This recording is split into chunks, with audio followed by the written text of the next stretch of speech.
Мамырда не жаңалық? Галлий кометасы метеорлары, аспандағы динозаврлар және көгілдір айдың шығуы.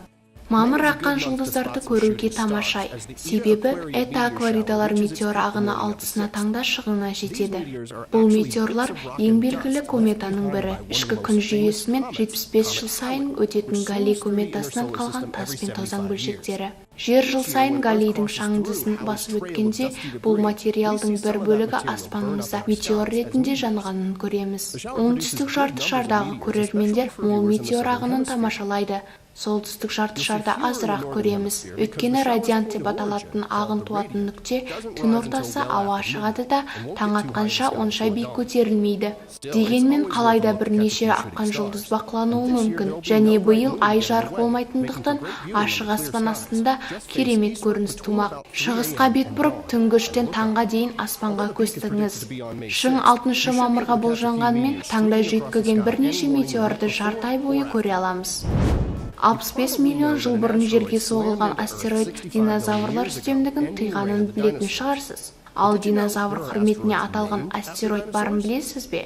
Ат қойылған 20 мың астероидтың кейбіріне жоғалған рептилия аты берілген, және олардың екеуі мамырда жерге жақындамақ. Тираннозавр астероиды 19-ына, ал брахиозавр астероиды 28 мамырда. Бұл күңгірт көне ғарыштастары үлкен телескопсыз бақыланбайды. Олар Марс пен Юпитер арасындағы негізгі астероидтар белдеуінің тұрғындары, және жерге ешқашан тым жақындамайды. Бірақ жақын келетін көптеген астероидтар да бар. Міне сондықтан аса астероидтарды іздеп, қадағалап және зерттейді. Бір күні қауіптісі табылса дайын болғанымыз жақсы. 18 мамырдағы толған ай көгілдір ай болмақ. Әр жыл мезгілінде әдетте 3 толған ай, бірақ кейде 4 болады. 4 толған ай бар мезгілдегі 3-ші толған айды көгілдір ай дейді.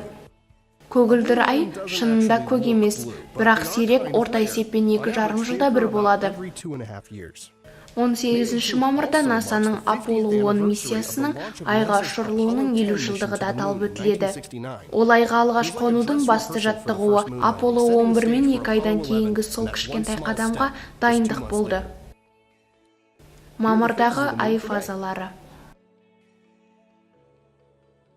НАСАның қазіргі және болашақ барлық миссиялары туралы NASA Gov сайтында. Бұл ай жөнінде осы.